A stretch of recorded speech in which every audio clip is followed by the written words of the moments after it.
Prima metà del XIII secolo. Siamo in un palazzo da 1001 notte, in una città con minareti e moschee vicino al mare, tra colline brulle e assolate.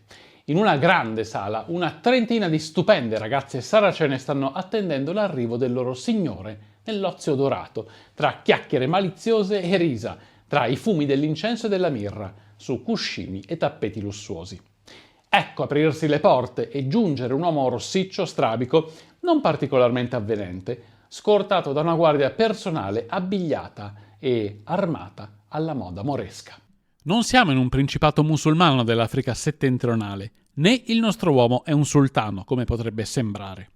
Siamo a Lucera, in Puglia, e colui che sta per scegliere la concubina con cui giacere è niente meno che Federico II di Svevia, imperatore del Sacro Romano Impero. Rimasto orfano dei genitori in tenera età, per disposizione materna, il giovane Federico è affidato alla tutela del Papa Innocenzo III, che si illude, come i suoi successori, di renderlo un devoto e malleabile servitore della Chiesa cattolica. Questa speranza è però sconfessata dalla fortissima personalità del giovane re di Sicilia. Egli accetta formalmente l'influenza del tutore sino a quando non viene incoronato nel 1220, poi inizia a fare quello che vuole, scatenando le ire ecclesiastiche sino alla scomunica da parte di Gregorio IX. Prima di continuare con le vicende di Federico II ti rivolgo un piccolo appello. I nostri video sono visti da milioni di persone ogni mese, ma gli iscritti sono molti meno. Puoi sostenere il nostro progetto di divulgazione culturale iscrivendoti e seguendoci sui social. Basta un click. Grazie mille.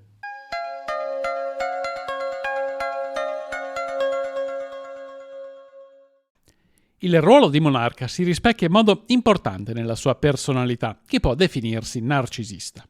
Al primo posto tra le sue priorità, Federico mette il suo sogno di restaurare l'impero universale. La politica e la ragione di Stato prevalgono senza dubbio sui sentimenti personali. L'imperatore è un uomo caparbio e calcolatore con una grandissima determinazione a ottenere ciò che vuole.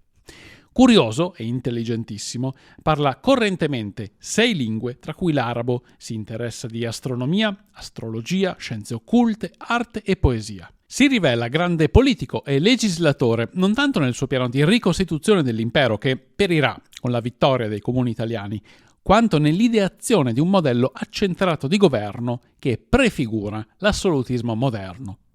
Ma che uomo è Federico nella vita privata? Le donne per lui sono per lo più pedine della sua strategia politica, altrimenti semplici oggetti di piacere destinati a soddisfare la sua lussuria sfrenata. Egli è un uomo straordinario, sia nelle virtù sia nei vizi.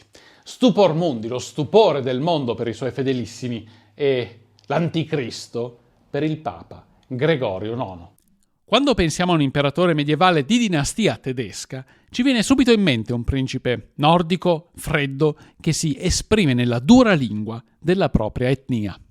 In realtà Federico di Hohenstaufen è immerso sin da bambino nella cultura mediterranea della Sicilia e della Puglia, dove ama risiedere con la sua corte. Verosimilmente parla meglio il volgare siciliano e toscano del tedesco ed è estremamente affascinato dall'Oriente. Intrattiene rapporti con i principi arabi e ama vivere come un antico principe persiano, tra corti sfavillanti e uno stuolo di amanti. Infatti, prima lo abbiamo ritrovato a intrattenersi con le concubine saracene nel suo harem di Lucera, in Puglia. Lucera è, a quel tempo, una città interamente musulmana in terra cristiana. Rimasta priva di sede vescovile dopo il crollo della cattedrale, l'imperatore l'ha fatta ripopolare dai Mori di Sicilia che avevano osato ribellarsi e per questo erano stati deportati per suo ordine. Quasi a volersi sdebitare per la durezza usata nei loro confronti, il monarca regala loro una città dove vivere apertamente la propria religione e i propri usi e costumi. I musulmani di Lucera diventano i suoi sudditi più fedeli, tra cui scegliere le favorite e arruolare la propria guardia personale.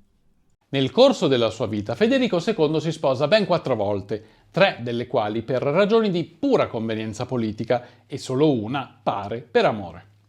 Le sue consorti sono per lo più figlie di alleanze politiche e principalmente fattrici regali, della sacra discendenza dell'imperatore, il quale ben presto mette insieme un copioso esercito di figli legittimi e naturali, alimentando la sua leggenda di impenitente libertino. La sua prima moglie è Costanza d'Aragona, donna matura, raffinata e religiosissima.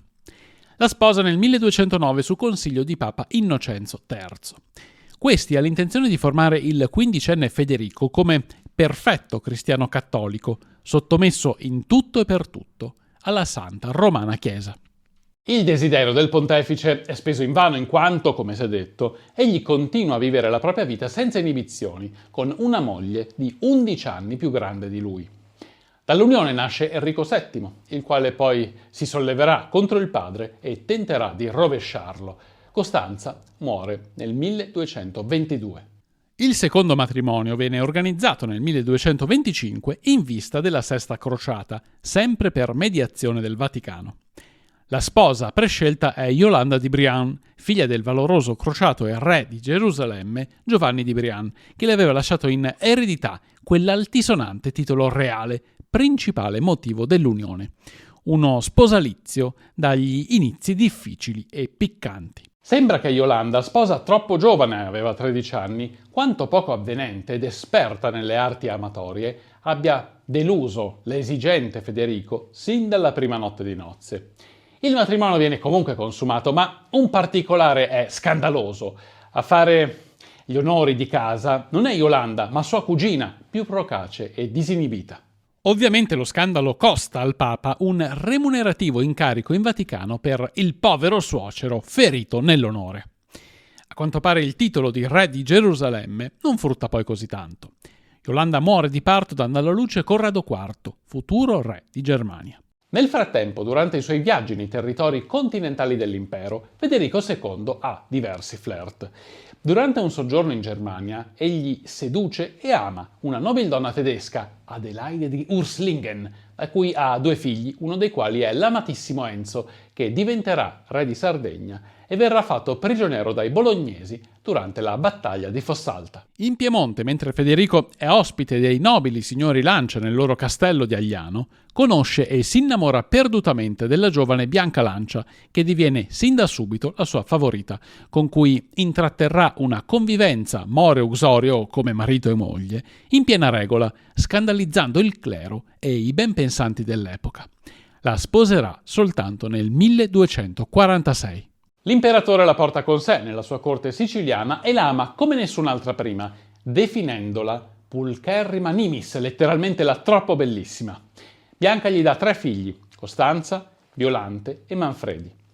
Politica e ragion di Stato spingono l'imperatore a sacrificare i propri sentimenti alla contingenza del momento. In prospettiva di un'alleanza con l'Inghilterra, Federico chiede la mano di Isabella d'Inghilterra, sorella di re Enrico III. Questa volta Federico, ricordandosi della giovane e bruttina Iolanda di Brienne, prima di acconsentire alle nozze, pensa bene di inviare per sicurezza il cortigiano Pier delle Vigne alla corte d'Inghilterra, che gli faccia sapere al più presto se vale la pena impegnarsi.